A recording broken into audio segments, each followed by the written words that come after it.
Assalamualaikum warahmatullahi wabarakatuh.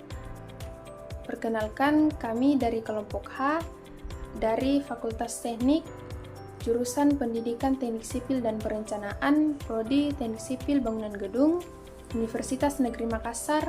Di sini kami akan mempresentasikan hasil kerja kelompok kami pada mata kuliah K3LH dengan judul K3 Konstruksi.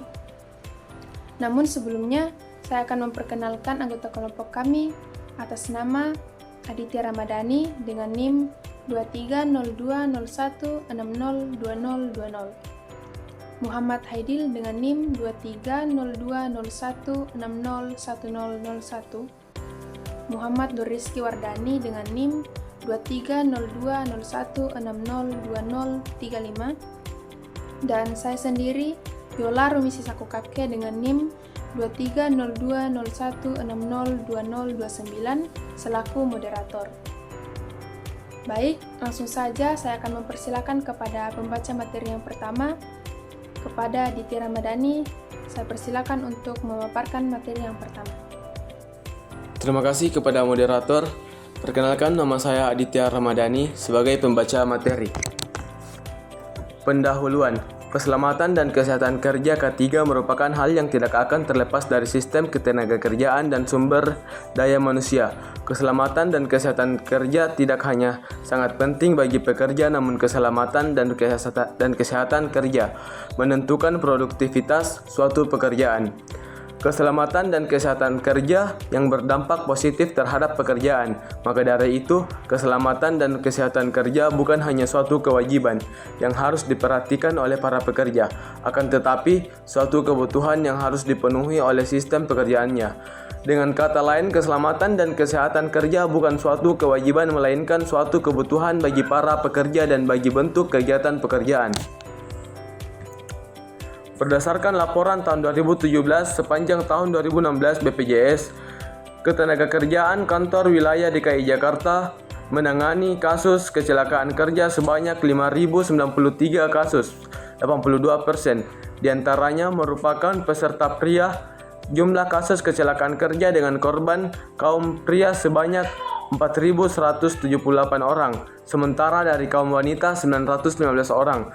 Total klaim yang harus dibayarkan dari 5.093 kasus itu mencapai 155.549.546.800 terbanyak usia di bawah 25 tahun. Tercatat ada 22% atau 1.129 orang dan usia 26-30 tahun sebanyak 964 orang atau 19%.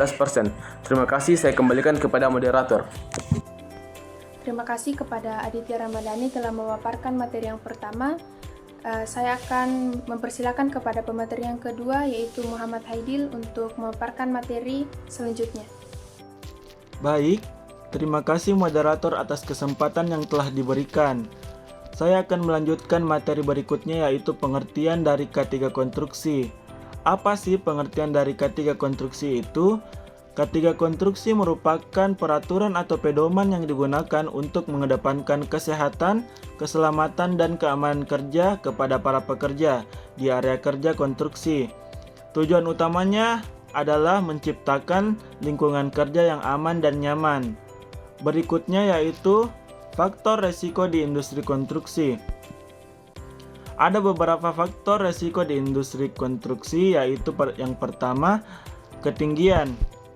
Ketinggian merupakan faktor penting dalam K3 konstruksi karena dapat mempengaruhi keselamatan dan kesehatan pekerja di lokasi konstruksi.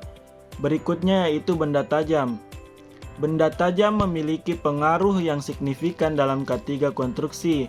Hal ini karena kehadiran benda tajam di lokasi konstruksi dapat meningkatkan resiko cedera dan kecelakaan bagi para pekerja. Berikutnya yaitu kebisingan.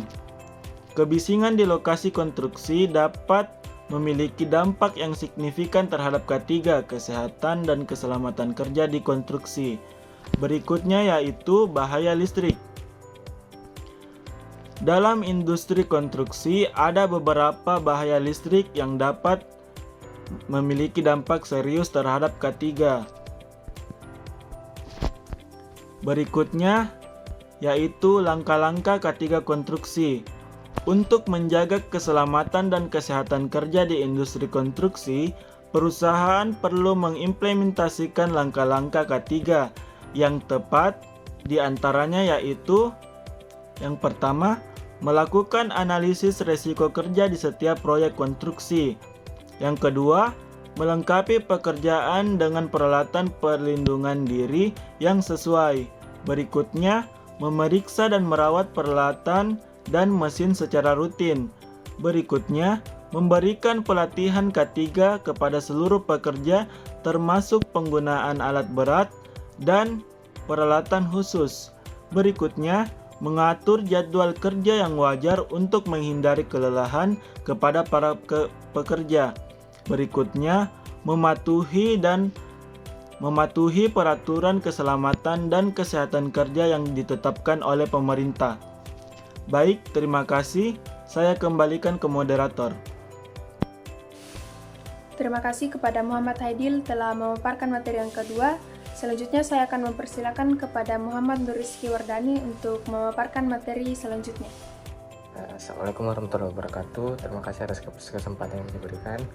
Perkenalkan, nama saya Muhammad Nur Rizky Wardani dengan NIM 23020160235 yang akan membacakan materi tentang pentingnya K3 konstruksi. Yang pertama, mengurangi risiko kecelakaan dan cedera kerja. Kedua, meningkatkan produktivitas kerja. Yang ketiga, mematuhi peraturan dan standar kesehatan kerja yang berlaku. Yang keempat, menciptakan lingkungan kerja yang aman dan nyaman. Yang kelima, menjaga reputasi perusahaan dan meminimalisir risiko hukum. Yang keenam, mengurangi biaya yang berkaitan dengan kecelakaan dan cedera kerja. Berikutnya, prinsip kerja K3 konstruksi. Kelengkapan administrasi. Dalam setiap pelaksanaan konstruksi, penting untuk memiliki administrasi yang lengkap dan memastikan surat menyurat terkait telah dilengkapi. Semua halnya termasuk dengan pendaftaran proyek di Departemen Kerja setempat, pembayaran asuransi tenaga kerja dan asuransi lainnya, serta mendapatkan izin penggunaan jalan atau fasilitas umum lainnya. Yang kedua, menyusun safety plan.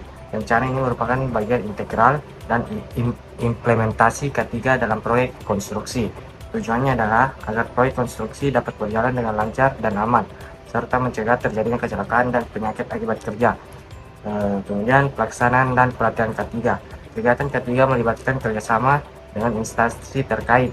Pengawasan K3 mencakup safety patrol, safety supervisor, dan safety meeting. Setiap unsur ini memiliki peran dan tugas masing-masing. Berikutnya itu manfaat K3 konstruksi. Manfaat utama dari K3 konstruksi adalah mencegah, mengurangi, dan memadamkan berbagai risiko kecelakaan, kebakaran, dan hingga peledakan.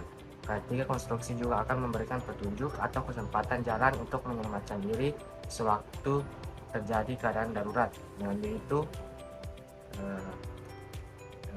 begitu, penerapannya mampu memberikan sebuah pertolongan serta berfungsi sebagai alat perlindungan ketika terjadi sebuah kecelakaan atau keadaan darurat lainnya.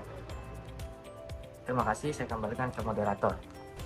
Terima kasih kepada Muhammad Nur Rizky Wardani telah memaparkan materi yang ketiga. Kesimpulannya yaitu K3 konstruksi merupakan aspek yang sangat penting dalam industri konstruksi.